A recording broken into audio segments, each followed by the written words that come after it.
Of the City of Cape Canaveral. Today's date is January 23rd, 2024. My name is Richard Geller. I'm a special magistrate appointed by the City Council to hear code enforcement cases pursuant to Article 6 of the City Code and Florida Statutes, Chapter 162. We'll be holding a series of quasi-evidentiary hearings. Some of these hearings, at least two of them on the agenda tonight, are what are known as Massey hearings, which I'll explain in a moment. The burden of proof in each instance is on the city to show by a preponderance of the evidence that a code violation existed or, in the case of the Massey hearings, continues to exist. In other words, I will determine from the evidence that's presented to me this evening whether it is more likely than not that a violation has occurred or continues to occur. Any alleged violator will have an opportunity to submit any rebuttal or exculpatory evidence, including testimony. At my discretion, I may allow a member of the public with relevant personal knowledge to testify, even if not called by either the city or the responding party. Anyone who would like to testify, I think we have a sign-in sheet there at the front. We would ask that you sign up if you've not already.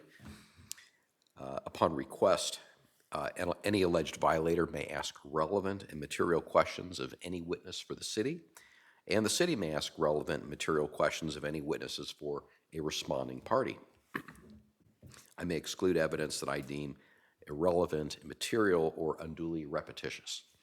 In determining the amount of any fine, and that's what the Massey hearings are for. The Massey hearings determine whether a prior order that I've issued is in violation, in which case I would then issue fines. In determining the amount of any fine, I will consider the gravity of the violation, any actions taken by the violator to correct the violations, and any previous violations committed by the violator. Under the City Code and the Florida statutes, I may assess and order the payment of fines up to $250 per day per violation, or in the case of repeat violations, up to $500 per day. And in the event a violation is irreparable, I'm authorized by law to issue a fine of up to $5,000. That is very rare.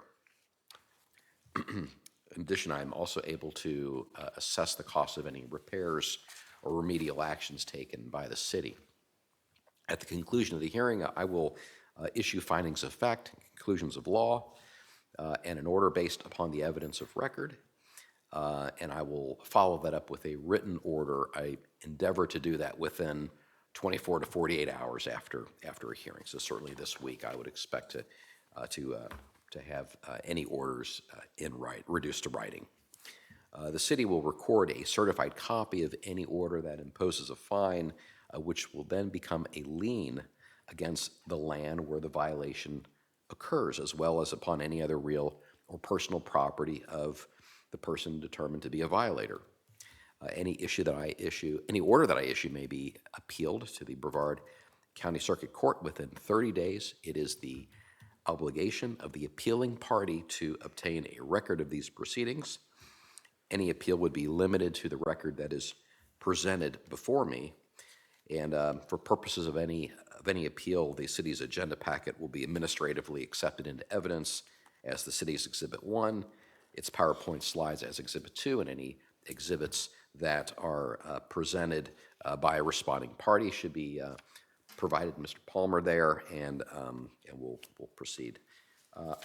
This is just to advise for the record that I have approved of the minutes for the October 24th, 2023 meeting, as well as the December 7th, 2023 meeting, and those have been signed by me and given to the recording secretary, Ms. Roth. The next meetings will occur on February 27, 2024, also 6 p.m. here at Commission Council Chambers. And at this point, I would ask if anyone expects to give evidence, if you would please stand and be sworn. Do you swear that the testimony you're about to give shall be the truth, the whole truth, and nothing but the truth? So help you God. Yes, I do. Thank you, everyone. Appreciate that. The first case on the agenda is case number 22-077, Involves 119 Justamere Road. The property owner is indicated as Michael Pollard. And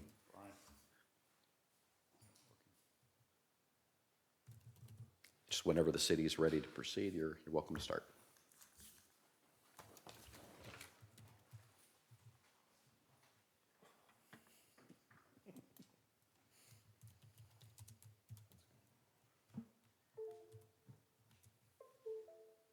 Did this die?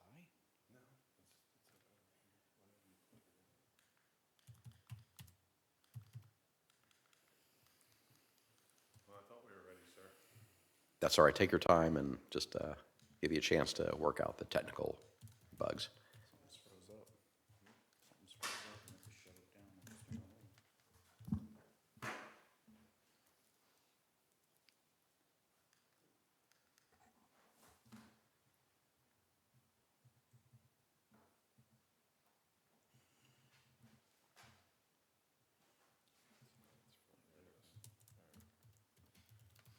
Let's try this again.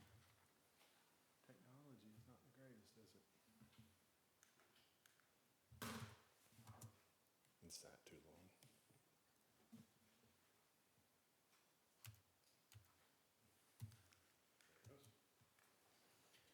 I have it on my screen.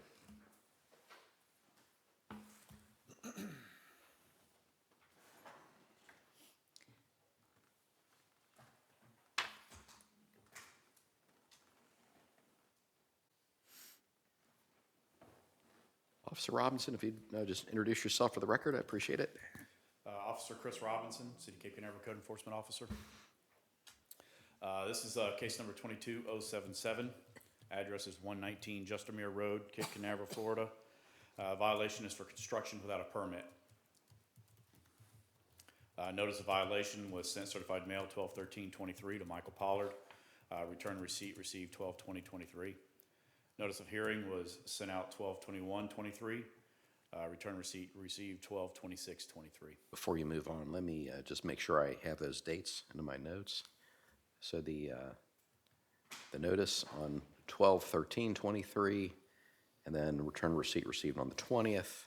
That's on the notice of violation, and then the notice of hearing 12/21 sent, and then the return receipt on 12/26. You can go ahead.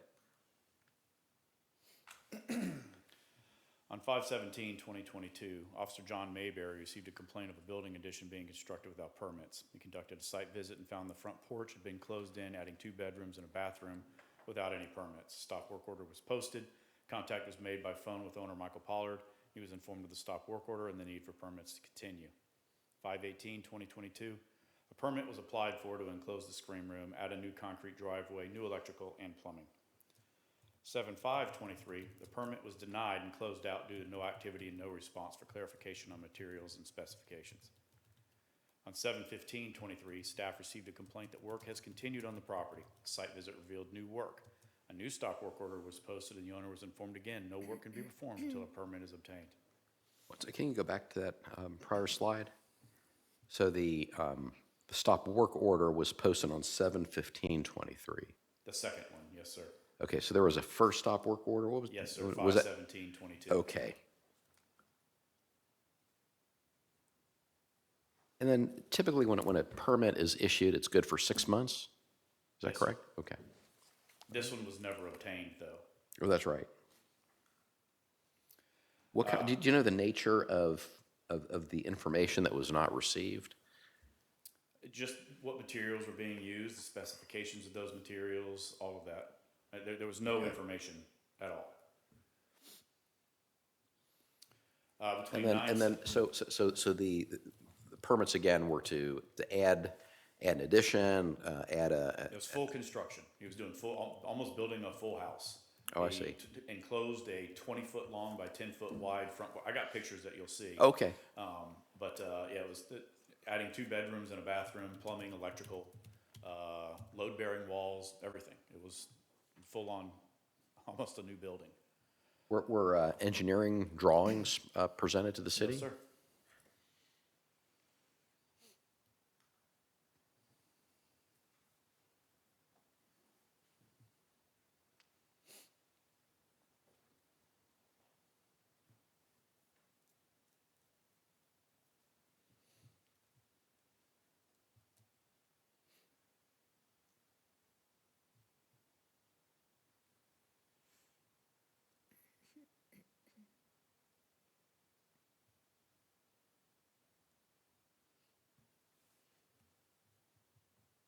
When the new application, I'm looking at this slide here, when the new application was submitted on December the 5th, 2023, was that permit full, or did it have all the materials specified and? Yeah, and I'll get into that. Okay. Okay, but I see that we now have So- another grounds for denial, but I'll go ahead and let So you that, yeah, proceed. that permit was submitted, and it was denied because the property is a non-conforming property, and you can't add on to a non-conforming property. So it was denied.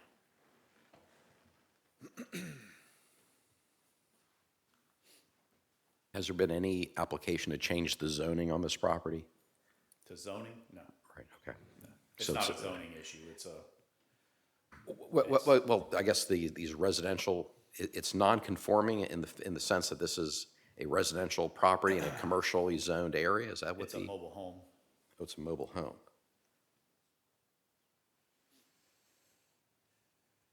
And so if it's a mobile home, then it is not permitted in a Based on the, C1? there's several factors. I mean, it's a mobile home, the property isn't large enough, the setbacks don't allow for any new construction on it. The mobile home won't allow for the type of construction that they were having. I mean, there was multiple reasons. Okay. But it's a non-conforming building. The specifications that he was doing were not to building code. I mean, there was all kinds of issues. Okay. And he was basically informed, I'll go ahead and skip forward. He was basically informed that it needs to be returned back to its original porch, a screened-in porch, unscreened-in porch, or whatever it may be, but it's a roof with the support beams on a concrete porch pad. And that's what it needs to be reverted back to, and that's what we told him.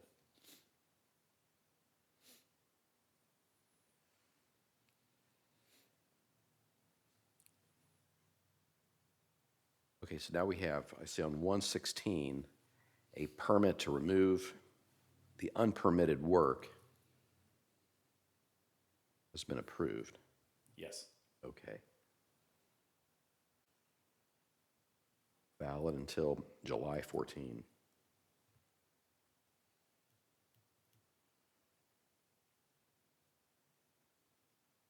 Okay, I'll let you proceed with your I presentation. went out today.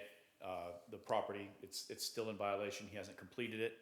I'll show you some pictures. Okay. This is the property that in question. You can look at the property and you can see that the mobile home, that there's no rear setback whatsoever. It's right on the property line. There's nonconformity number one. The Okay, porch, Just make sure I'm seeing the right thing. So we're looking at, there's no, it is right on the right-of-way line of Riverside Drive? yes, sir. Okay, Yeah, right on the property line. And then the porch that he was building is that covered area that you see, that kind of like a flat roof on the front of the mobile home. That's a porch, and that's what he enclosed. so the mobile home is actually in the rectangle closer to Justamere Road? No. Okay, so the Closer mobile to home, Riverside Drive. Riverside, and The so, one with the white roof is the mobile home. The one with the grayer roof is the front porch. so the porch is closer to Justamere Road. So Correct. it's a back porch. It's a front porch. Riverside Drive is Oh. not the access to it. Riverside Drive is the rear of the property. There's a fence in between. There is no backyard. I got it. And we did. Justamere Road is the front yard. I got it. We got a 119 Justamere address on this. I got it. So here it is, fully enclosed. These are wood walls, framed walls with all of this stonework on the front. So we have the walls that were erected, which would have required engineering. We've got exterior doors, exterior windows, which all would have required. And if you look where the trailer is to the right-hand side, Yeah. just to the left of that on the side of the wall there, you see a white pipe coming out. Yes. That's the vent stack for the bathroom that was installed. So we've got plumbing, electrical tied into our sewer system with no permits. He actually tied into his existing sewer system into the front yard, which then went into our sewer system.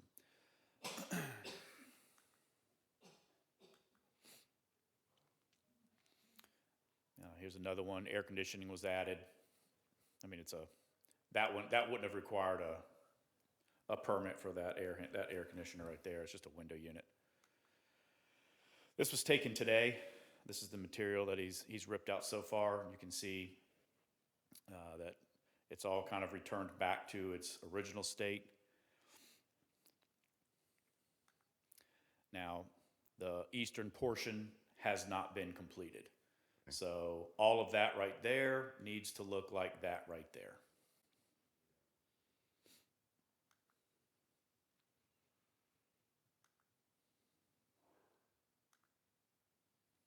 And these are just more pictures. These were taken today. And I don't believe he's here. I think he said that he lives out of state in Georgia. I don't think he said he was going to be able to make it. Okay, just confirming Mr. Pollard is not here. All right. Frankly, I thought the work with the stonework, I mean, it looked better when it was completed than after it's ripped out. And it's a shame that this is done without a permit. It's, without trying to adhere to the city's processes, which are to protect the public. We just can't be having unpermitted construction work. Well, the biggest issue is a stop work order was posted when this was initially beginning, and it continued, and we posted a second stop work order, and it continued again, and now we're here where we are today, almost 2 years later. Well, I get it. Okay, so I'll more fully reflect this in a written order, but I do. I'm going to make some findings of fact and is there anything else before I proceed?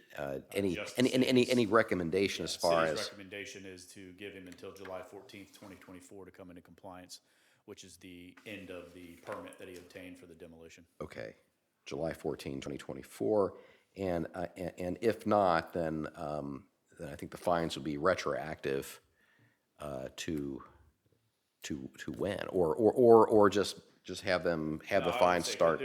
We wouldn't. No, there wouldn't be anything retroactive. It would be if he's not done by then they would be. Then at that point, you come back for a Massey hearing, and correct. we'd Yes, sir. proceed. I got it. Okay. All right. Well, I'm finding that on May 17, 2022, a stop work order was posted at the subject property. It's May 17, 2022. On May 18, sure I got these dates correct here. There was a permit application received May 18, 2022. Is that correct? Or is that 2023? May 18th, 2022. 2022, okay. And that application was denied due to a failure to respond to the city's questions regarding materials and other typically requested items. On July 15, 2023, the city received a complaint of non-permitted work continuing at the property. There was a reinspection. Another stop work order was issued. And then there was another application submitted, but it was determined that that a non-conforming residential unit could not, in fact, be enlarged under Section 110-194A of the City Code, and that specifically 2 new bedrooms, a new bathroom, and a rear addition were added unlawfully. I find that the service of the notice of violation, the notice of hearing, all complied with Section 2-253 of the City Code and Florida statutes, Section 162.06 and .112. I'm finding the respondent in violation of Section 82-10 regarding the stop work orders, a violation of 82-15 for failure to obtain a final inspection, or any inspections for that matter. I'm finding that there were violations of the Florida Building Code as incorporated into the City Code at 82-31. There was a violation of 105.1 of the requirement to obtain permits under the Florida Building Code a violation of section 1110.1 of the requirement to obtain inspections under the Florida Building Code. I'm finding violations of 110-194 regarding the continuance of nonconforming uses of land, which says that no nonconforming use shall be enlarged or increased nor extended to occupy a greater area of land that was occupied at the adoption or subsequent amendment of the city code, unless such use is changed to a permitted use in the district, which never happened here. And I'm going to give the respondent until July 14, 2024 to complete its removal of all this unpermitted work that was performed. And if the respondent fails to comply by then you'll go ahead and schedule a Massey hearing with me, and we'll make a determination of fines, which, if imposed, shall become a lien in favor of the city on the subject property. And do we know if this is homestead property or not? Because he said he lives in Georgia, I think you said? I don't believe it is homestead because he doesn't live in it, and he was renting it out for a little bit. Okay. So, Well, I would just say that a non-homestead real property is subject to, that is subject to a code enforcement lien, is subject to foreclosure under section 162.093 of the Florida statutes. I'll include that information in my order as well. And the next item is case number 23-102. It's regarding the Joyce M. Sale as trustee, 6992 North Atlantic Avenue. okay, that one's come into compliance, so we're not going to present that one. So Okay. go ahead and dismiss that one. Okay. So the city is voluntarily dismissing that? Yes.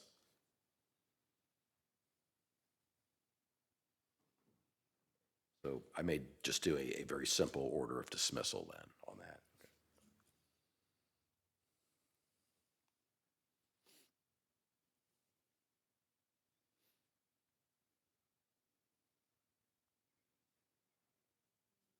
All right. The next one, case number 23-220.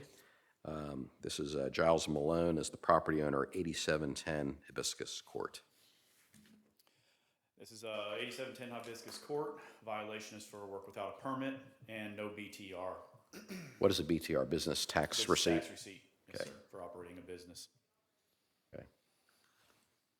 Notice of violation was sent out 6/26/23.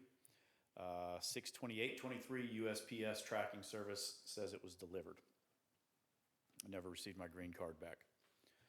I'm sorry, the tracking said it was, Yeah, the USPS website says it was delivered on 6/28/23. okay. The notice of hearing was sent out 12/21/23. 1/16/24 USPS tracking service says it was delivered. And on 12/21/24, the property was also posted. So it was sent via certified mail and posted on 12/21 and delivered as of January 16, 2024. Okay. Here's the property in question. It's a little off on the property appraiser site, but the red should have been more to the right there. Okay. So does that entire home to the right of the red? This is a quadplex. It's a quadplex. Yes. Okay.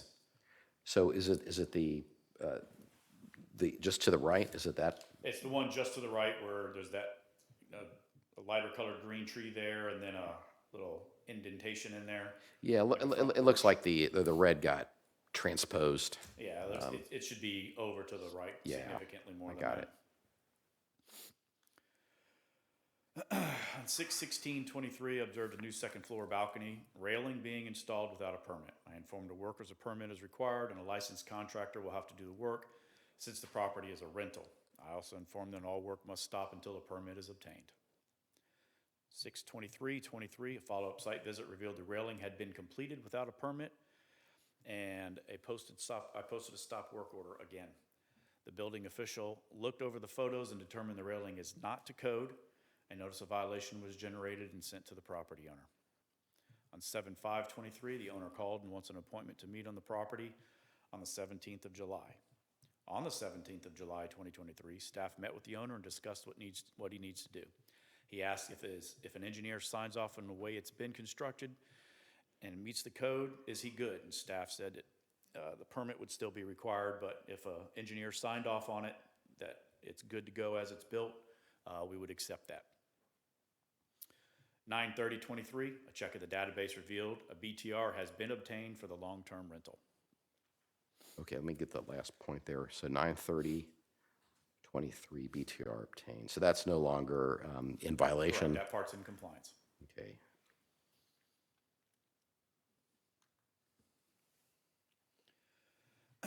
On 10/18/23, staff attempted to contact the owner but had to leave a message. Informed owner via message that the permit is still required. 10/25/23, spoke with the owner about the permit, said he forgot and he will get right on it. 12/21/23, there's still been no permit obtained. A notice of hearing has been generated and sent to the property owner. Okay. The property was also posted on the same day. As of today, no permit has been obtained.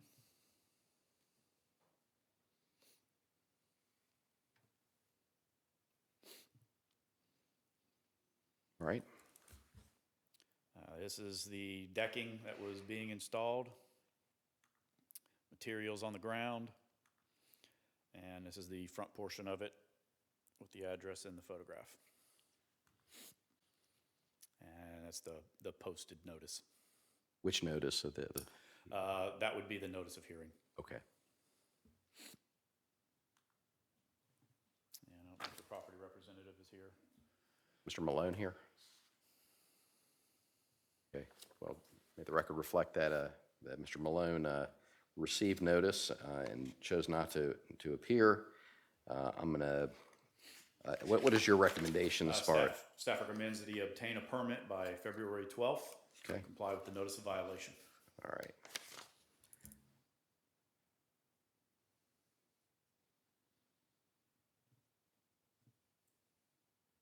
Are there any other requirements such as anything to remove by February 12th, or you just want that permit done? Just needs a permit. He's already submitted to me, I have it in the folder here, the letter from the engineer Okay. signing off on it. So he literally just needs to get the permit, and it needs to be a licensed contractor because it's a rental property.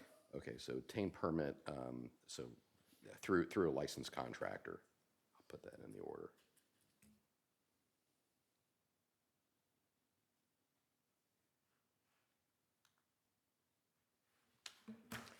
All right. I'm going to find that the respondent owns the subject property, that that Officer Robinson observed the installation of a second-story porch railing, and that he made a determination that no permit had been applied for or obtained. That Officer Robinson informed the workers that orally that a permit was required, and orally demanded that work stop. And also informed them that the railing was not meeting code. And then subsequently, a stop work order was posted on the property. That on at least one occasion, I'll need to look at my notes here, that the respondent indicated he would obtain a permit, but did not obtain a permit as of the time that the notice of hearing was issued here. We find that the business tax receipt issue has been resolved. I'm finding that the service of the notice of violation and notice of hearing complied with the city code and the Florida statutes. I'm going to find that the respondent is not in violation of the local business tax requirements as indicated in the notice of violation.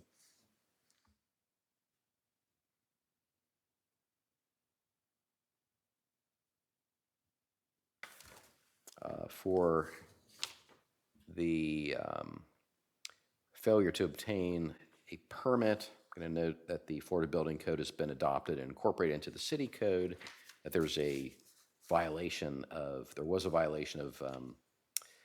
section 105.1 of the Florida Building Code to obtain a permit, and also section 0.1 requirement to obtain inspections under the Florida Building Code, and therefore I'm going to issue an order that the respondent shall obtain a permit through a licensed contractor no later than February 12th, 2024, and that if there's a failure to comply within that time frame, I'll direct the code enforcement officer to direct to schedule a Massey hearing to issue fines. And do we know is this also a rental property because of the business tax receipt issue? Okay, and I'll include the same cautionary language that non-homestead real property is subject to foreclosure. All right, the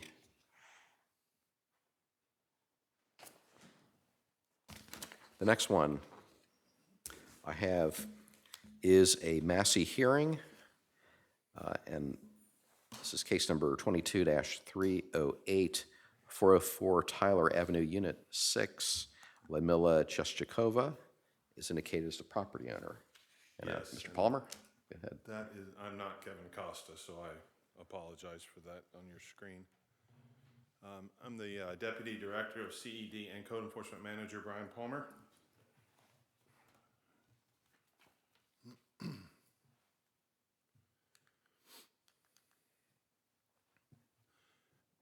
This is case number 22-308, 404 Tyler Avenue, Unit 6. Parcel ID is on the board, violations for property maintenance.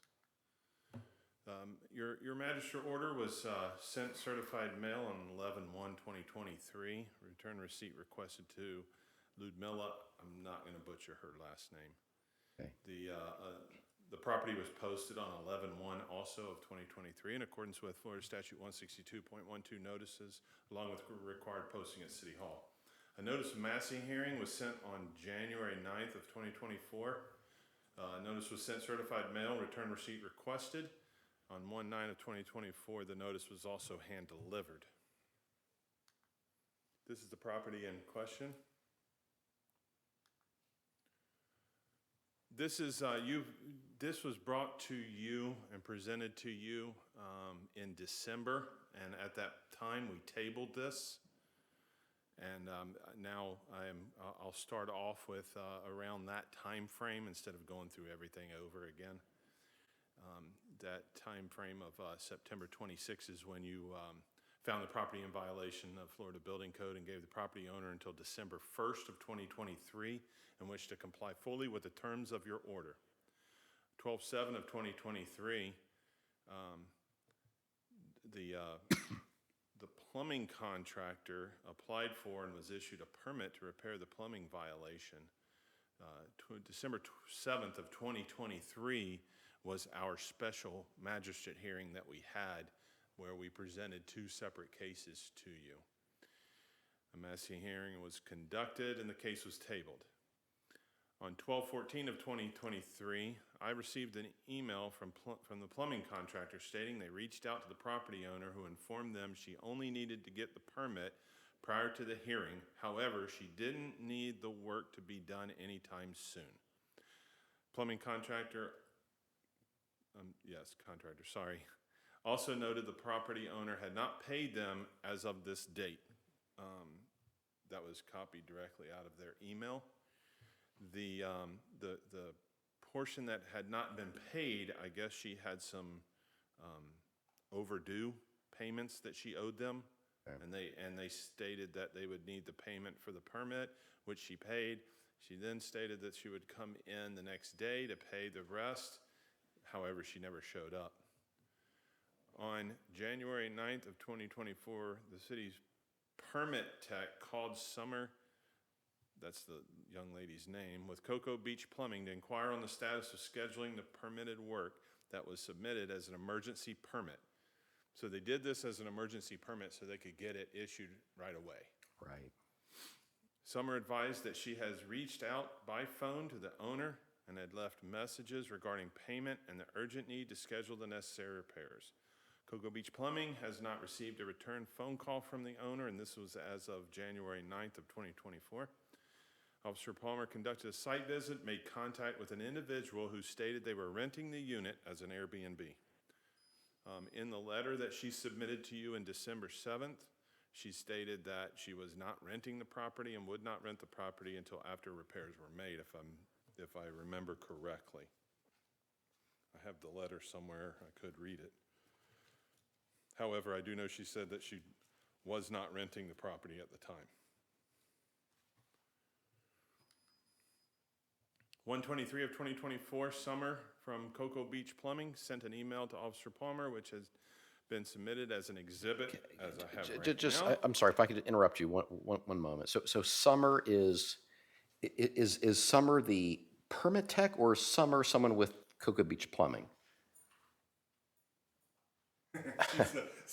She's the officer manager. For Cocoa, I got it. Manager of Cocoa Beach Plumbing. I got it. Thank you very much. We'll accept this as a city exhibit 3. Okay. And in the letter, it basically outlines what they have done in relation to this case and trying to get the property resolved, or the violations resolved, and the pushback from the property owner that they've received. Okay. Just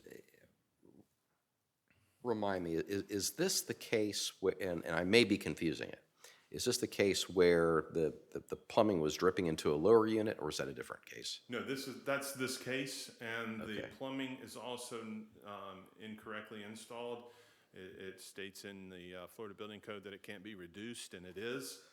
So, Right, the pipe size was reduced. yes. Yeah, I do remember Supposed this to correctly. replace all of that. Okay. She also doesn't have a business tax receipt for her rental unit, which she stated that she was not renting any longer. Was that part of the notice of violation? Yes. Was that It's part of also my order? Yes.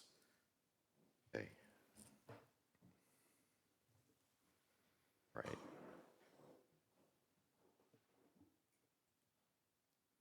On whenever you're ready. Yeah, I just wanted to look at my my order really quickly. Sure. I definitely remember this one.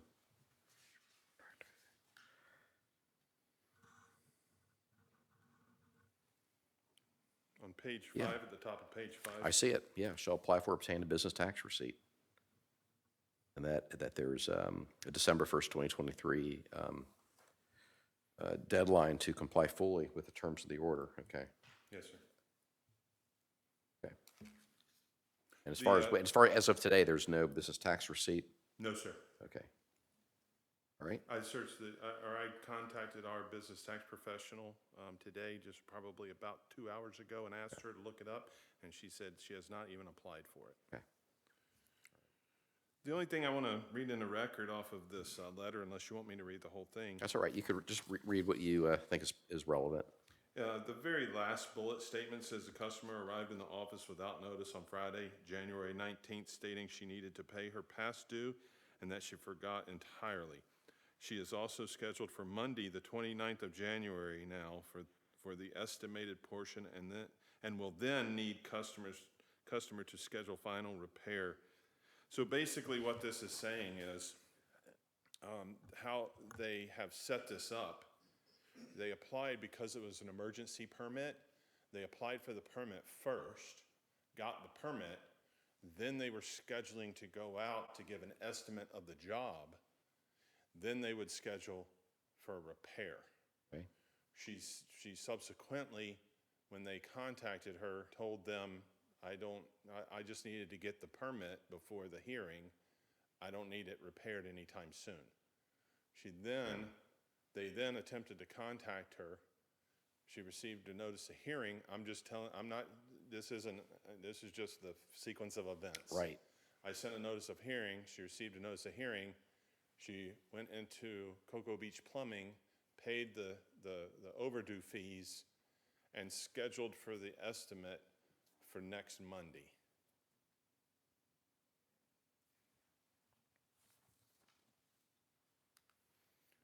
This is just real quick to show you, to remind you of what it looks like in the plumbing, how it was being reduced and everything.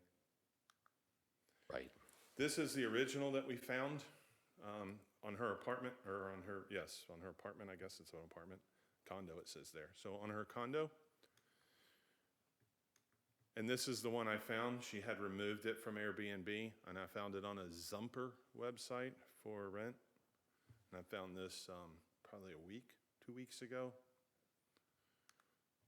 I do not believe she's here. Nope.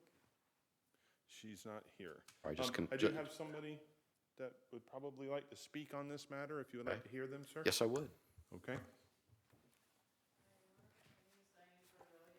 Could you please come up to the microphone and if you just please introduce yourself and your address for the record?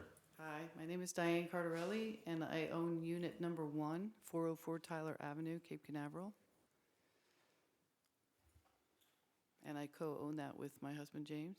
All right, and that's James standing Yes, next it to is. you, and I This is think, James and Cardarelli. James, I seem to remember you from the September, October hearing. Okay.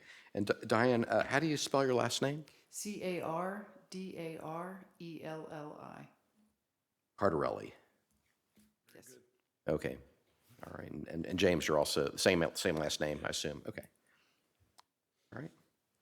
I would just, for some reason, the first initial collapse of our ceiling because of the leak happened in June 25th. And it took, for some reason, it took code enforcement a couple of attempts to schedule the hearing.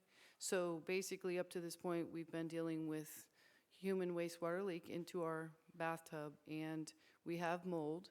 Our mold tech that came in and did the first initial inspection advised us that there was nothing he could do until the actual repair is completed. So since June, we have not been able to be in our unit. It's not healthy to breathe the air there. He taught me how to physically remove the actual growing mold, and I've been doing that on a weekly basis, which puts my health in danger. But in reaching out to Ludmilla, who does not respond to any kind of attempted communication, I'm also the president of the condo association in those buildings. Ludmilla is basically you cannot communicate with her at all. She doesn't respond. So I believe it feels like avoiding the issue. I would just, like to bring to your attention that for 7 months, we have not been able to use our property at all, so.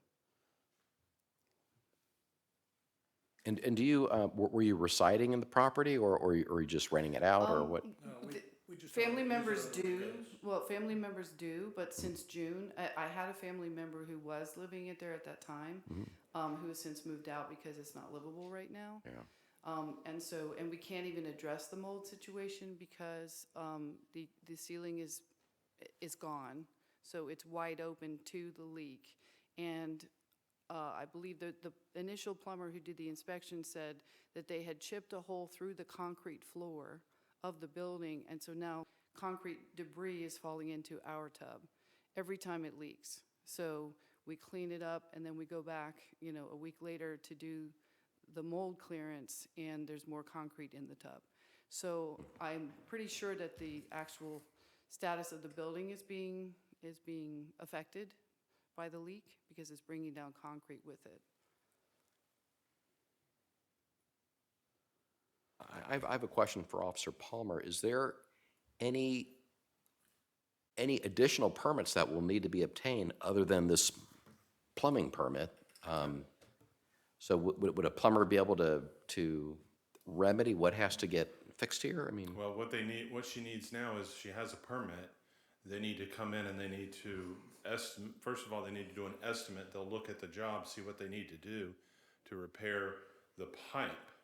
If the repairing of the pipe doesn't fix the leaking issue, then she would have to come back and have somebody, locate the leak. We're hoping that the pipe, because of how they put it in and the fact that it doesn't meet code, is the reason why there's a leak. yeah, I was just trying to address the point of Ms. Cardielli about the concrete that's falling into their tub now. Can I speak to that? Yes. The very first Did I mispronounce your name? Cardarelli? Cardarelli. Cardarelli, Yes, okay. that's The very first plumber that came in said that there is actually no way to repair that. The shower is put in incorrectly, so it's leaking from more than one point. And the shower actually needs to be, it was put in by a non-permitted, non-licensed plumber. It was put in by her boyfriend, and that is from his mouth to me. He told me that he put it in. So they said it needs to be completely taken out and reinstalled correctly. That's Tom Walker Plumbing, right? Yeah. Okay. We had a problem once before with a similar kind of leak several years ago, maybe 4 or 5 years ago. At that time, they had a bathtub up there. They took care of the leak. They repaired our drywall in the ceiling. So we figured everything was good. Now, in June 25th, this new leak presented itself, and when Tom Walker Plumbing came by, had to basically cut out all of the drywall in the ceiling above the bathtub. And there was a shower there instead of the bathtub. So that had been pulled. Her boyfriend had put in the shower. Right. It's leaking up near the drain of the shower. I think the leak we're experiencing is not necessarily to do with the code violation. So it's more to do with the shower pan and the drain up there. Well, a licensed plumber will figure that out. Yes. Okay.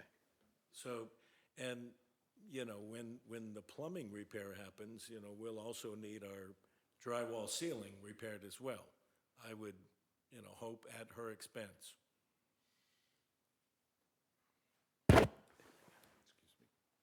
Want to address that? Yes, the first thing is the plumbing itself, when the plumber goes in to repair the pipe, because they have to do that because that doesn't meet code. So when they go in to repair the pipe, at that point in time, they can look, if Tom Walker Plumbing saw the leak and what was actually happening, then Cocoa Beach Plumbing is going to see the exact same thing. Right. They're both reputable companies. Right. They should see the same thing. They could speak with them. They're going to have to let them in to do the repairs. They could speak to them in regards to the leak, and at that point in time, if it is still leaking, and it wasn't the pipes, it was something else, it was the installation of the shower or something, then that becomes a new violation that she would have to repair. Now, as far as the drywall and the ceiling, that's a civil matter. The city can't get involved with that.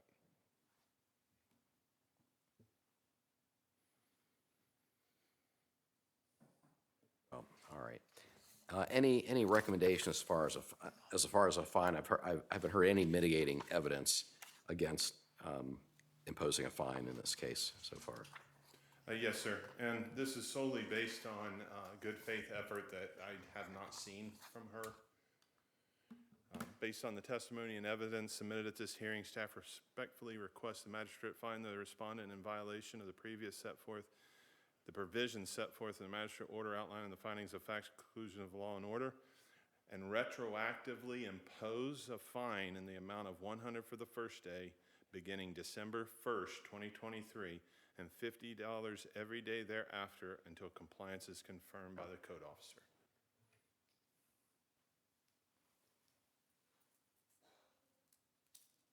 Okay. All right. Anything further? That's all. All right. Well, we've held this hearing to determine whether the respondent, Ms. Chestakova, and the subject property remain in violation of the city code and in violation of my second amended order, which was dated November 1st, 2023, which extended the compliance date from October 23rd, 2023 to December 1st, 2023. And whether I should impose a fine and a lien on the respondent's property. And so I find that I've heard arguments, evidence, and testimony presented in accordance with Massey versus Charlotte County, that the respondent owns the subject property, that the service of my order and service of the notice of Massey hearing were all in accordance with the city code and the Florida statutes, section 162.06 and .12, finding that their respondent has not made efforts to come into compliance, that the respondent has willfully disregarded my order by not coming into compliance, and by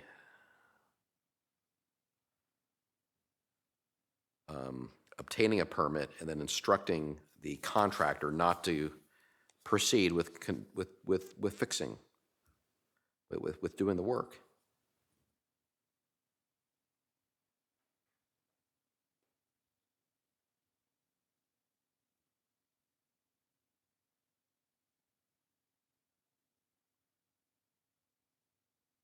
I'm writing this as I'm speaking.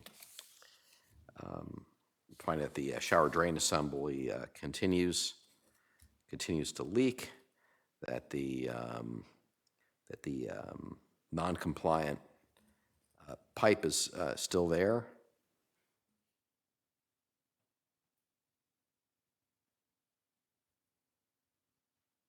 So I'm finding that the respondent remains in violation of the following provisions of the city code, including the Florida Building Code and the International Property Maintenance Code, all of which has been adopted and incorporated into the city code.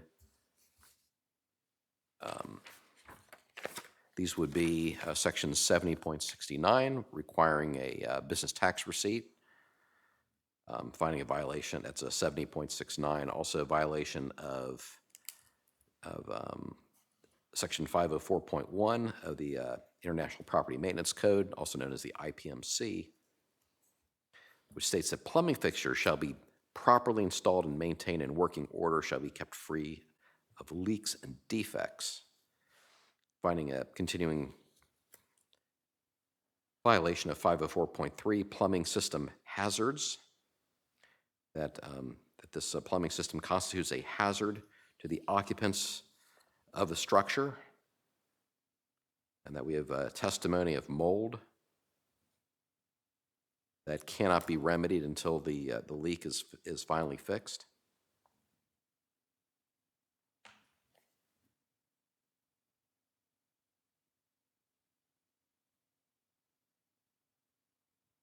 There's a continuing violation of section 704.2 because of the improper size of the drainage pipe. And so I'm going to impose a fine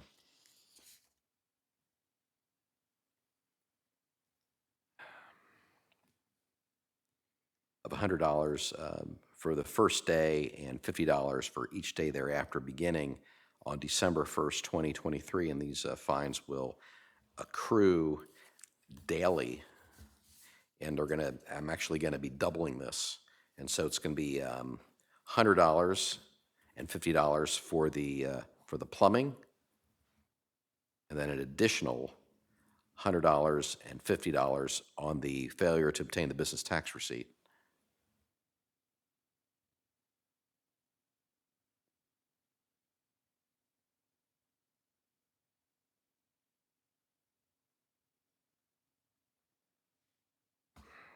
In setting these fines, I am considering the gravity of the violation, the really unfair and unjust treatment of the downstairs neighbors, which I find really reprehensible and just plain wrong. I'm considering that to be a nuisance. I'm finding that the violator is not taking actions to correct the violation. In fact, has impeded their correction, and did not request the emergency permit in good faith. She did so not with the intent that the work be performed in an expeditious manner.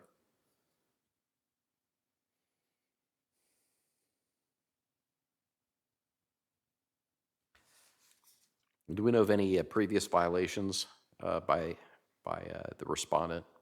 Not according to this case. Okay. Well, that would not change what I think is the fair and just fines going forward.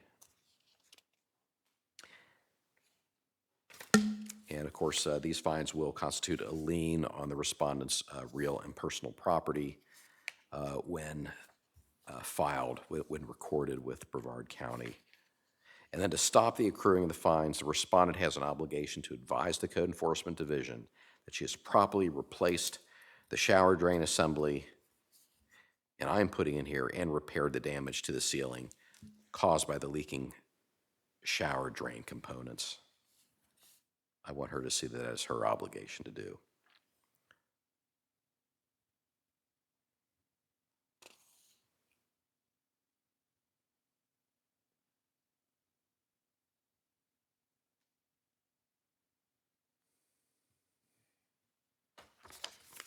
Very good. Anything further on that? Yes, just for clarification, that's combined as $200 for the first day and $100 every day thereafter. Correct. Thank you, sir. Okay. All right, the last item on the agenda I have is case number 23-366. This is pertaining to 120 Jackson Avenue. The property owner is Shane Reynolds, as trustee. Yes, sir. This is, we had this last month. You gave him, let me go with the magistrate orders. Yeah. 12/13/23, the orders were sent certified. As of 1/23/24, it has yet to be delivered. The owner was hand-delivered a copy on 1/16/2024. Okay, wait 1 second. It was sent on 1/13, 12/13. 12/13, and then it was hand-delivered on 1/16.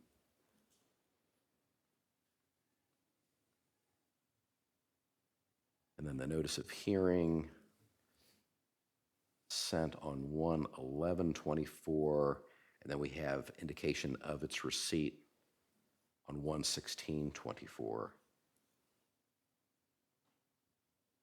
And I hand-delivered it the same day, 1/16/24. Okay.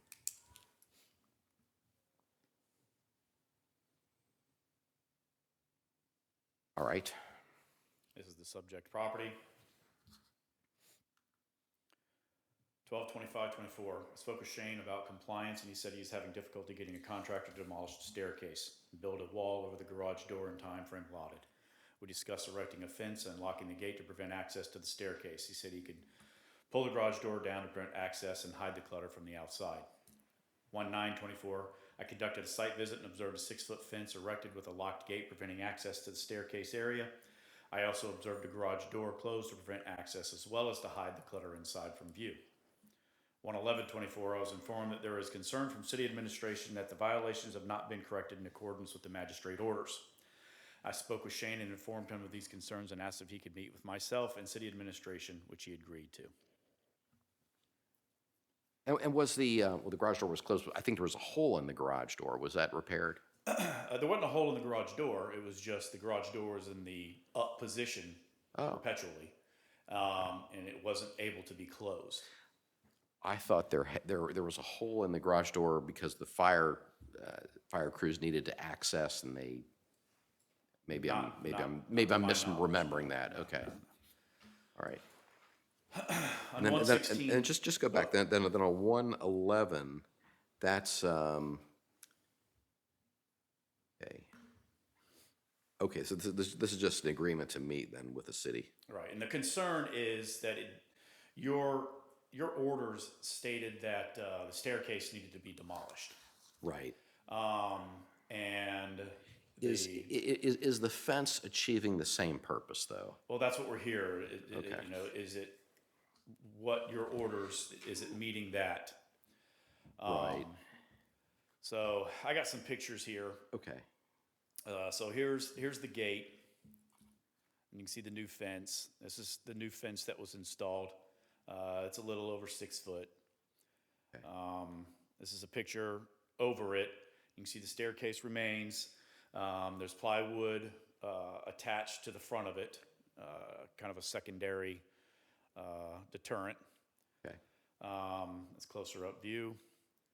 There's the room underneath the staircase that the individual was living in, boarded up. And then here's the garage door. It's since been boarded up. Okay, and are you satisfied that the? Those two, absolutely, 100% Okay. satisfied. Good, okay. The staircase is what's in question and what our concern is. I think Officer Palmer would like to address that with you. Okay.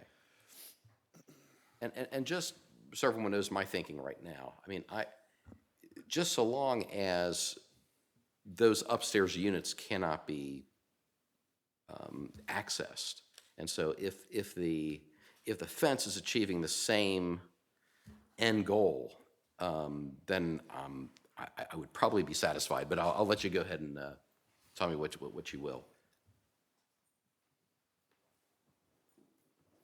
I had an opportunity today to speak with the city manager along with the department director in regards to this property to see, to get this moving forward so we can get this in compliance. The city, we discussed two options. Option one was he is in violation of your magistrate order and the city is ready to present lien on the property due to that fact. Option two was the city is willing to accept the securing of the stairs in accordance with a city diagram, which the city manager produced, and I'll show this to you. All right. Where the plywood is going to completely cover the stairs all the way up to where the thank you, the gutters are, and all the way across the stairs to where that back door that's been boarded up is. And I can show, like I said, I'll show you that here in a minute. Yeah, it's hard for me to picture that in my mind, but go ahead.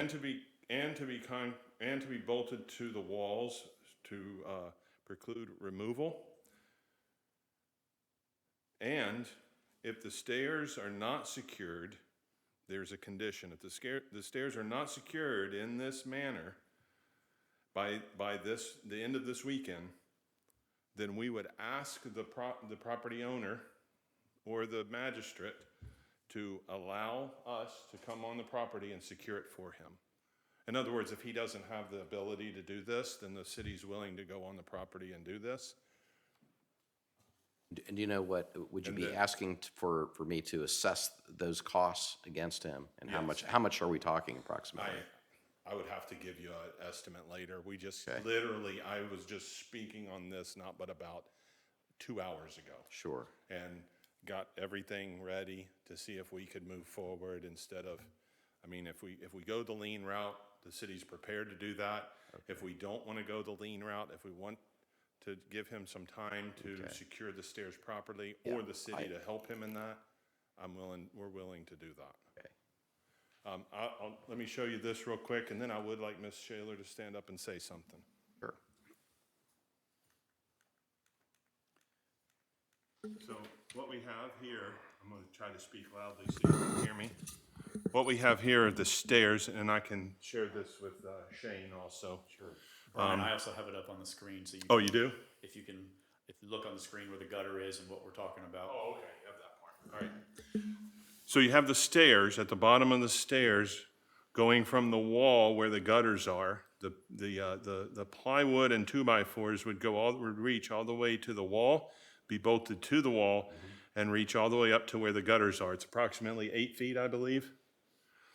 Then there will be another plywood wall that would extend from the bottom stair, would extend back towards the garage door that was repaired. So in other words, we'd be boxing in Yes, this sir. stairwell on two sides. Yes, the sir. On the two open sides, it would be boxed in, and approximately, so how high is that gutter? 8 feet? I think It's about 9 foot. Okay, so 9 feet, so we're talking 9 foot, 9 feet of plywood in height going up in the front of the stairs and on the side of the stairs. I gave it to him. Oh, you get it?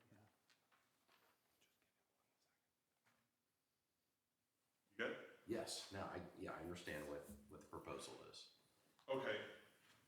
This is the property owner? Would you hear from the Sure, property? yes, I Okay. absolutely would. Hello, Yes, could you please state your name and address for the record? Randall Shane Reynolds, 120B Jackson Avenue, Cape Canaveral, Florida, 3293020.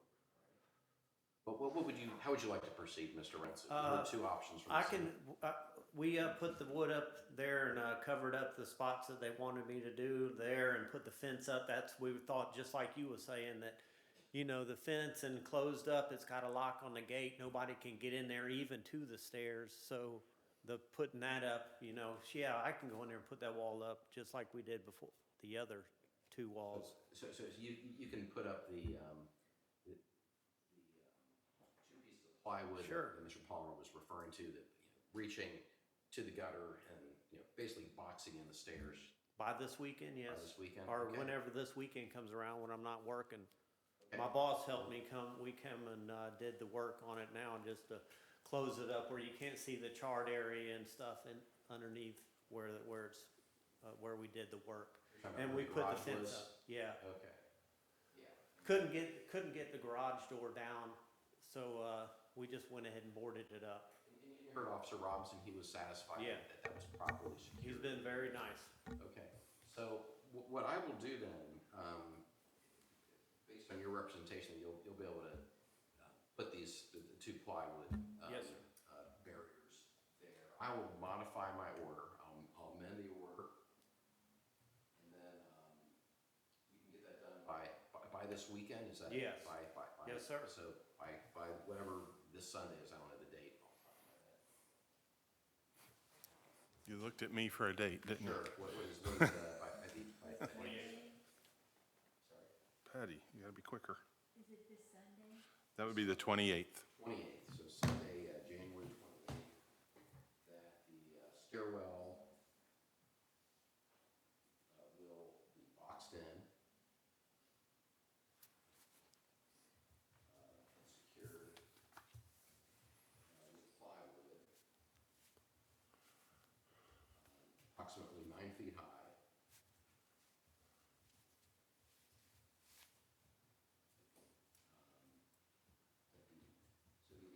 I'll say the front and open side. Can you put in accordance with the diagram, city's diagram? Thank you. And you have a copy of that? Yes, I think, I just gave him one right there, and I think Chris gave him one also. With the city's diagram, which I'll administratively mark as an exhibit.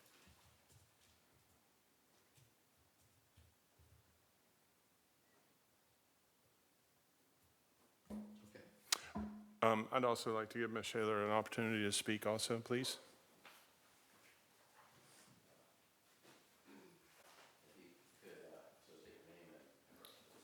Sure. My name is Peg Schaller. I'm the owner of Ellie Mae's Tiki Bar, which is a licensed restaurant here attached to the same building that we're reviewing right here. Sure, and then how do you spell your last name, Peg?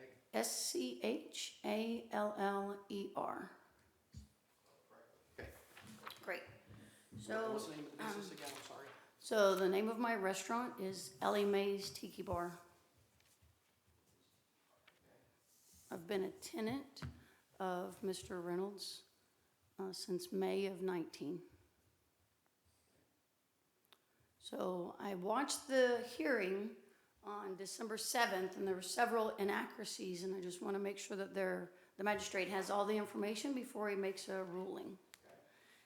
Number one, the first complaint that I raised about this building did not happen in May. It happened in August, shortly after the fire, August of 2022, via personal contact with the community director, Dave Dickey. Then I followed up with an email December 5th of 2022, and numerous other emails, BSA, I have all of the documents, but I don't want to overload you with anything that you don't need. And so just so I understand, the nature of the complaints were with neighbors living in the property, that was part of it? Yeah, so I'm here tonight to prevent another incident. I'm here tonight to prevent a fourth incident. The fire that happened in August of 2022 was the second fire at this location. The first fire happened in March 24 of 2020. So since I have been a tenant there, I have complained of vagrants.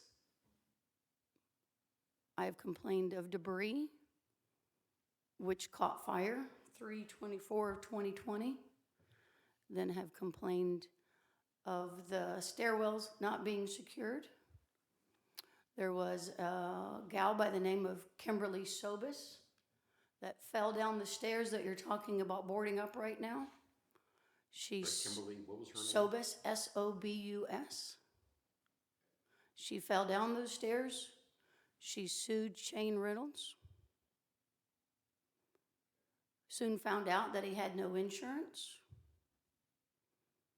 Subsequently sued me, which I then had to fight. Okay. But in the process of them coming out to review the incident, they found the building unacceptable, therefore canceled my insurance. Your insurance? My insurance. I do. So I have general liability, I have liquor liability, and I, of course, have workers' comp. So after this second fire, the building has been unsecured, and I mean not only not locked, I mean wide open, unsecured. So it is definitely a hazard for my guests. It's a hazard for me, and it's unsightly. Right. Well, I saw photographs, and perhaps you saw them too, that Officer Robinson put up that showed that garage door that there appeared to be, everything appeared to be blocked off with plywood. Or is your testimony that is inadequate? My testimony is that is not accurate. One garage is properly boarded off. The other garage stands wide open. Thank you very much. I don't know if my question came up because the microphone was not pointed my way, but I was just questioning you about whether whether I accurately saw, the garage You're looking boarded at up. your screen right now. Do you have the same screen I I do here? I'm looking at the stairwell Yeah, right So the now. garage door to the left remains open. Okay. Okay. So the fact that there's a fence erected does not help anything, because Mr. Reynolds has been in violation 2017, 2018, 2019, 2022, 2023 of allowing vagrants to live in unauthorized places on the property. Okay. So the fact that there's a gate with a key does not offer me a lot of security, because he will allow people to live wherever they need to. And would you be satisfied if, well, number one, if those stairs get boxed off like the city was suggesting to me, as well as if that open garage is also boarded up? Does that take care of the issue? Open garage is also boarded up. If the stairs are if you cannot get up in that building, if you cannot access those stairs, then yes, that would be helpful. Okay. But the way that it is now, it's really, anybody can still access that. Well, you'd have to And go over it's you'd have to be able to go over the fence somehow. Well, can Right. I present a couple pictures? Sure, of course. Here we I've just, got an extra set, you guys are welcome to them. So this is the first fire. okay. back. May the record reflect, I'm looking at a burning building, Yep. okay? So this This is dated March 24, 2020. That's correct. This Okay. is the second one, and this fire So, is and so just this is, getting. and this is photo A, we'll call it? Sure, the A's on the back. All right, and then are these sequentially lettered? are. Okay, so then I'm looking at Exhibit B, also 8/5/2022. It's now daytime and the building is smoldering, okay? Right, so that's, these are guests leaving my restaurant. We had to evacuate, and we had to be shut down for 5 days. Okay, and this is back in 2022, I got it. Correct. Okay, Now, this is the first complaint I filed, December 5th of 2022. okay, and then I So see, that's the door to the upstairs, and the door is wide open at that point in time. There's no caution tape, there's no anything. all right, and we're looking at a photo of the staircase in question. The date is 12/5/2022. That'll be photo C. Right. There's a number of other photos that just continue on throughout the time. And you're welcome to present all of them to me as evidence. yeah. And if you want to describe them. Sure. Want to go in order? I Do you don't see D? want, so that's, Here's D, That's D. 5/18/2023. here's These are, June. and this is a photo of, That's the garage that was damaged is that and the one unsecured. that's the one that's now That's the secured? one that's now It's boarded up. now boarded up, Yep. okay. So there's another Then one. E is So that's in June June. 12th, 2023. Yep. That's the same open garage Same area. open garage and Okay. debris. Here's the swing. Okay, and the swing, I don't recall that. That's since been removed. Okay, But the reason those pictures were taken is because I was told that area was cleared of debris, but I happened to be there, so I just stepped out back and took a picture. It was obviously not cleared of and so debris. just for the record, that's photo F, showing the swing. Right, here we are in September. Here is, September 22, 2023. Photo G is looking at the garage to the right of the staircase in an unsecured state, but that's the one that is secured today, It's correct? secured today. Okay, So this is January 4th. Your order was to have this done by December 22nd. And on January 4th, when I'm leaving the building, I had somebody pop out from behind that. all right, so this is photo H on January 4, 2024 shows the stairwell is still accessible. And Correct. it looks like the plywood is to the right of the stairs. Yes, Okay. no, the plywood's just a 4x8 piece of plywood, which doesn't require, I mean, I can jump over it. Anybody 12 and up would be able to get over a piece of plywood. All right, Here's the garage that's open. That is the primary place where people will stay. and this is the one that's currently open? That's the one that's currently That's open. photo I, January 4th, 2024. Right. This is also just January 4, 2024. And what am I looking at in this So photo? you're Jay? looking at the stairs. Was that the top of the stairs? Yes, that's the landing. That's landing at the top. Okay, None of these things would be relevant if it weren't for the fact that Mr. Reynolds does not have any insurance, so when there's a claim, it falls to me. This was the door that was, yes, that's the door that's now been replaced with that's been plywood. replaced with the plywood. Okay, that's Here's photo the- M is in Mary. Also, the date of that is January 9, 2024. Here is the plywood, and you'll see there's no power to the rest of the building, so they've cut a hole in it so they can access. That power is supposed to be there strictly for repairs, but they just, because the rest of the building, other than 116, which is my address, we have our own Electrical meter? electrical meter. Okay, so this So is, that meter was installed, and then they just use that, and they just run an extension cord into the thrift store and upstairs. So obviously am worried that we're gonna have yet another fire. okay, and that's a photo O. It's on January 13, 2024. Yeah. So here's the fence. The fence isn't connected, so there's one that overlaps the other, so you can easily just put your foot there, go from one to the next, and jump over. But really, more importantly, there's, Well, explain that, how it's, how can one go over this fence? It So, seems pretty you see pretty this? steep to me. so Yes. this is open, so you can go here, here, and here. The fence isn't connected, it's just overlapped. So you can see, you can get to here, here. Well, it seems pretty small for someone to reach into with you need a pretty, I mean, you just put your foot in there, but again, having the key was probably gonna be the biggest reason that is this a there's gonna gate? be Is vagrants. this a gate or is it just the No, fence? that's the fence that was just put up.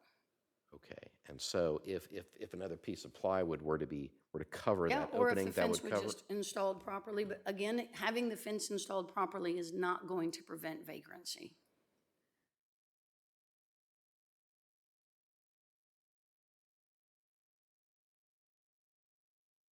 Okay. And This is the way that the upstairs has been. that was P for the record. That's Q. Q on January 4, 2024. What am I looking at here? So what you're looking at there is that is the door at the upstairs unit that has been boarded up. Okay. All right, is this before the boarding or after the boarding? That's the way it looks right now today. Okay, so is that a window behind it? I'm a little, It's a screen porch. It's a screen door, so it only partially covers the screen door. I just want to show the proximity of the building to the restaurant. Okay, We're this is- literally right there. okay, and this is photo S showing outdoor seating for the restaurant? Correct. Okay. So that's the only reason that this picture is relevant is because our occupancy is for 202 people. So I have a lot of people I'm trying to keep safe in addition to my staff.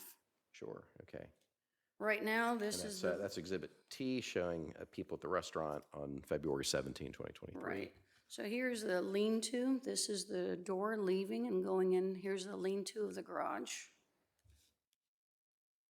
And that's Exhibit H, I'm sorry, Exhibit X on 1/19/2024. Yep. Here's the And mattress. so where is your restaurant in relation to this? So I'm standing at the back door. So if you were looking Okay. at the last one. So where this picture is taken, going this way, Okay, if I was to do a 180, I you'd see. be facing this way. all right.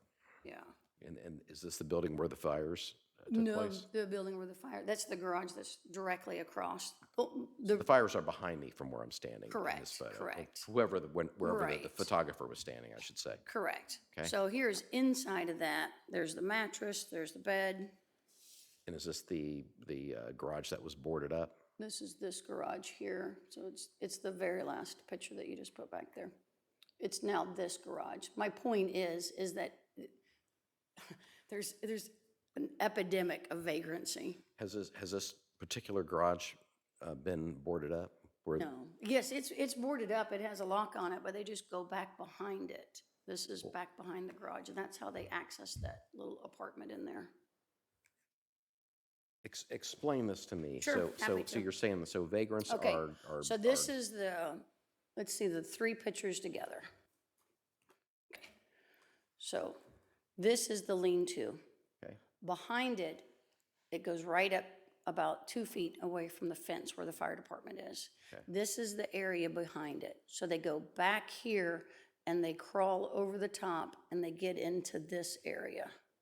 okay, is this So another? if you're looking, the door here is locked, Okay, but that's not how they access it. So- They access it through around the could back. the access be stopped? That's what's unclear to me. So let me also bring you just a couple more sheets, and then I think I'll be able to understand it better. Okay.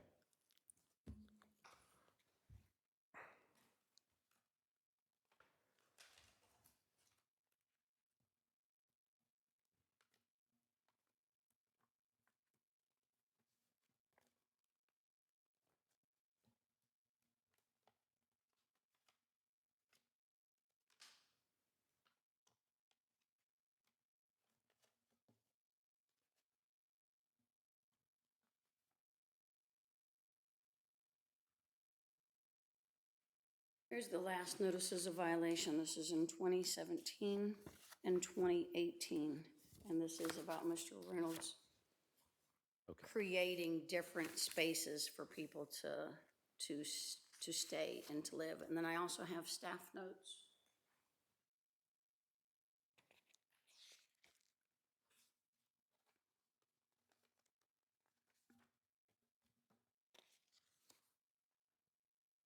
So when the case was heard the first time, it only started with the fire of 2022, but that's not where this has started. Okay.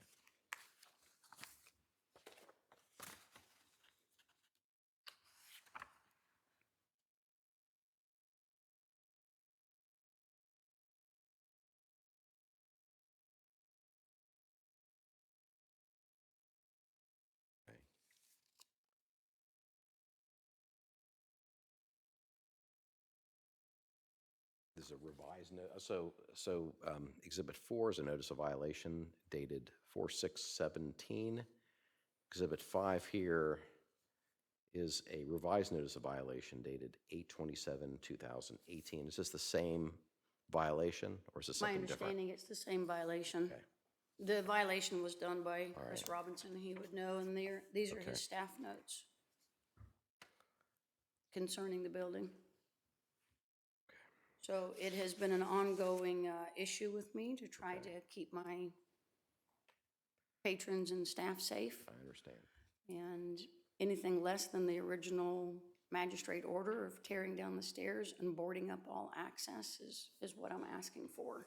Had until December 22nd, but December 22nd came and went. It was only after I called the city again on the 4th to say, hey, I still have people that are living on the property, and it's a danger. Because there's no power, then they come up with other ways to stay warm, right? Okay. And I've already had 2 fires, and I've already been named as a defendant on these stairs. So understand. anything that could help. Okay. My primary role as a business owner is to keep my patrons safe, and I'm And your employees determined. too. And I am determined to do so. Okay. All right. What I'm looking to do right now is to amend an order that I've already issued. And what I want to do is to do what I can to improve conditions in the short run. The order had actions to take in the short run, actions to take in the long run. And so it's the short run actions that I'm most concerned about right now. So anything further? No. And so may I keep all these materials as the exhibits here? And Sure. We'll mark these as You can have your. this one as well, if you like. Sure, That's we'll just mark the- these as That's as just a your. chronological order of the notes. Thank you very much. Okay. I know that it was stated that his dad passed away and he just gave him the building, but that's incorrect. He's been the trustee of that building for over 10 years. Before the fire now, 14 years. Okay. And also stated that he didn't have insurance and that he does have insurance. My best guess is he does not, otherwise I would not have been named in the lawsuit. And I don't know if you need a business tax receipt for being a commercial landlord in the city of Cape Canaveral, but I don't believe there's one either. Okay. Thank you. Okay. I'd like to get some responses to all that. Number one, so there are actually three areas of concern that I have after hearing all that. So the first is that there appears to be a second garage that is not secured. Is that accurate from what the city can tell?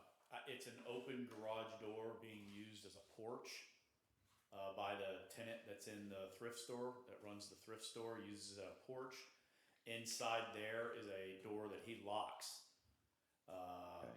But the fence is in front of that, so we can't board that up. Otherwise, that business does not have a rear egress. Okay. So All right. I'm not sure what we So can are do there- with are that. there- This is the first I'm hearing that there's an issue with that garage Okay. door. Are we aware of any vagrants in that particular I- garage alcove? I wasn't aware that the vagrant issue was continuing. This is the first time hearing this. My understanding was that there has been no vagrant issues since this has been boarded up. This is the first I'm hearing that the vagrants are still continuing.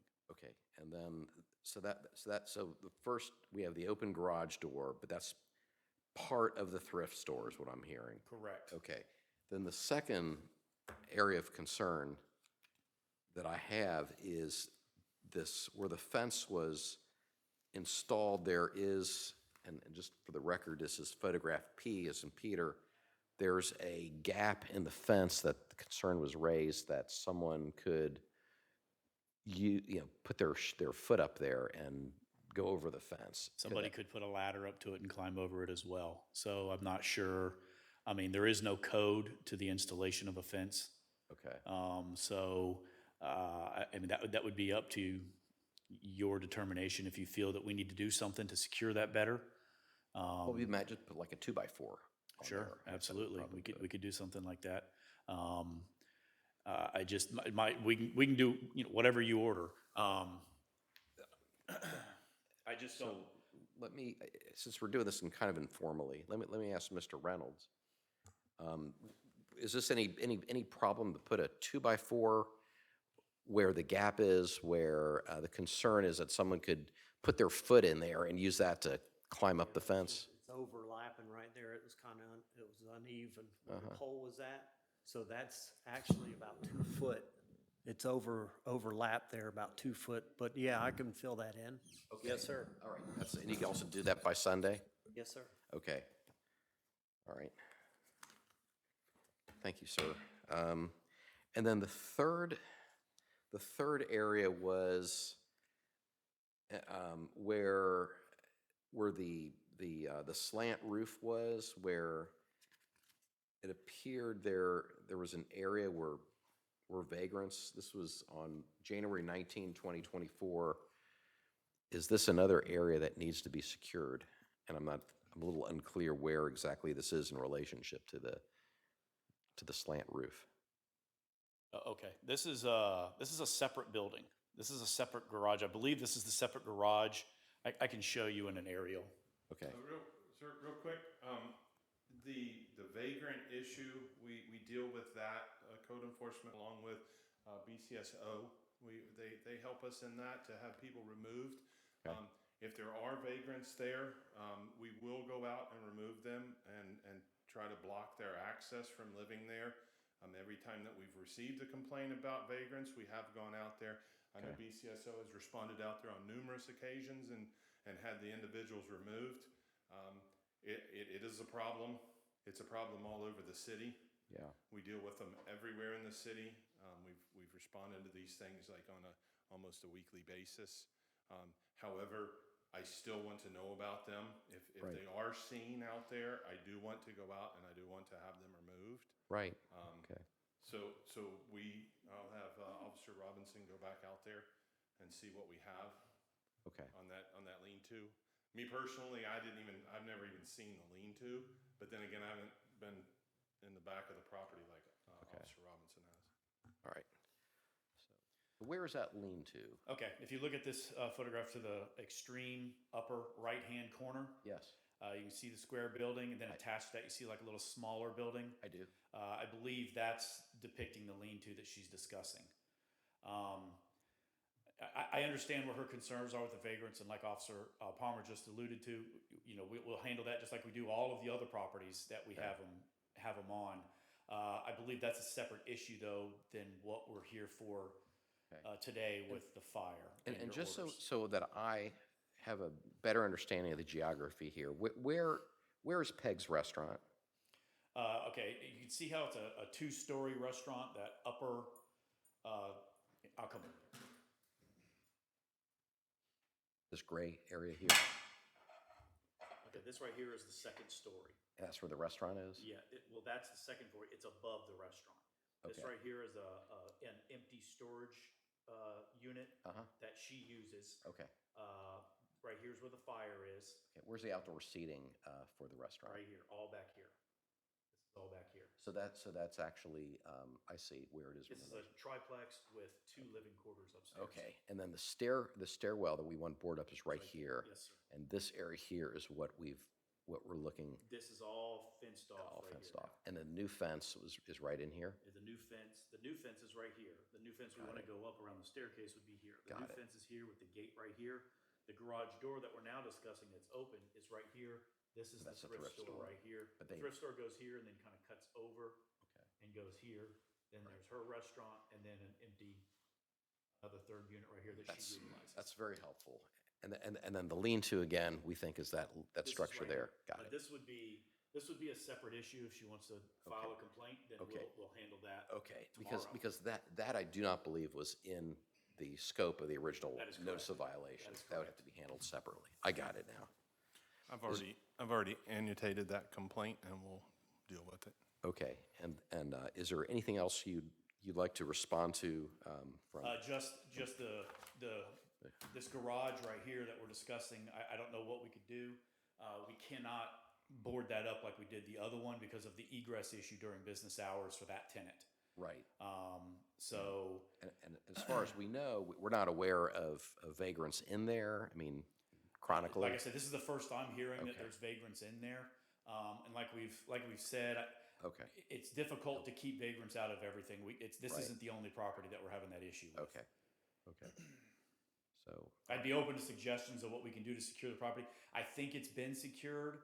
Ms. Shaler could probably testify to whether there's anybody going over that fence and into that garage since the fence has been put up.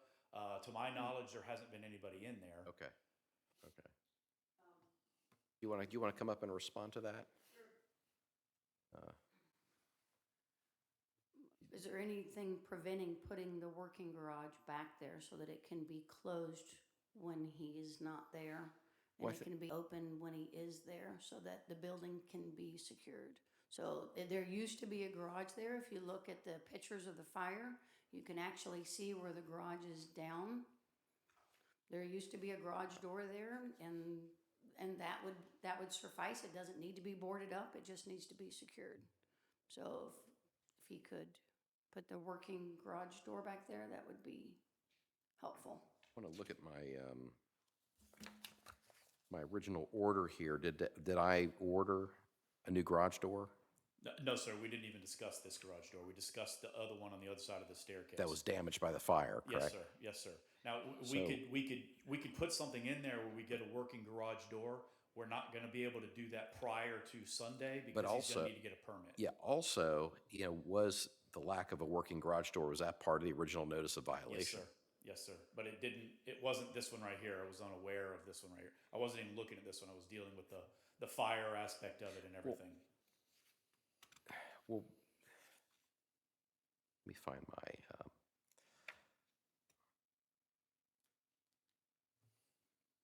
okay.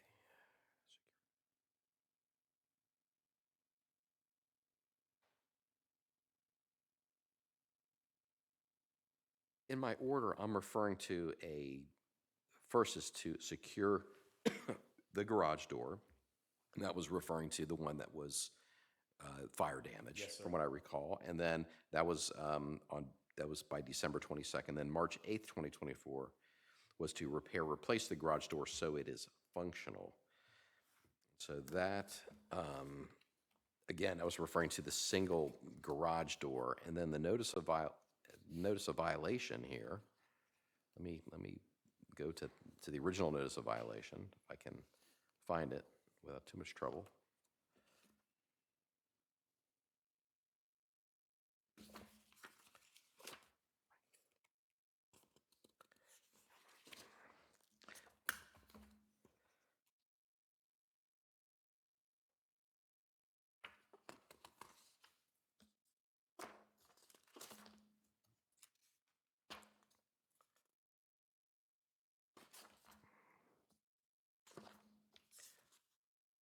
I do not appear to have the original notice. Let me make sure.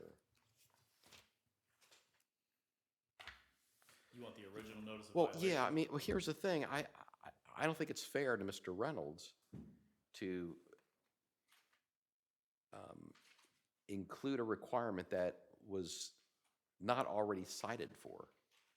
And so the question is, did the original notice of violation, that pertain to both garage doors or to one garage door? Okay, let's see. I wrote the notice of violation, and I was not aware of this other garage door Okay. not functioning. Okay. Everything I did in my mind was due to the fire Okay. in that unit. That answers my question then. So that would also be beyond the scope of the original notice of violation. I don't want to, I cannot go beyond the scope of what the notice of violation is. It's not, because there's something called due process, and Mr. Reynolds has to be put on notice of what the violation is. And if something comes to light, I at can this handle point. this just like I would any other thing. This is a new complaint that's been brought to my attention. There we I go. received voluntary compliance. Sure. Mr. Reynolds has been Let's- very receptive. I agree. I think I Let's- can get this garage door taken care of. Okay, I think that's, so my, I think my questions now are answered, that the lean-to issue, that's all outside the scope. The second garage door is outside the scope. But I do think it's fair to ask Mr. Reynolds to put a 2x4 to close that gap in the fence, and also to in lieu of demolishing the staircase, to box it out as indicated by the city. And so that will be the how I will amend my order to cover those two points, and he represents, he could get that done by Sunday. And the city also would require an inspection of that once it's been erected. Okay, so inspection of the stairwell, Yes, sir. okay, after completion. Okay, that's how I will handle that, and then we'll administratively mark all these exhibits, and they'll be part of the record of this hearing. Is there anything further that we need to cover tonight? I don't have anything, Your Honor. Mr. Reynolds, anything? Okay. Very good, then we'll adjourn. So thank you all very much.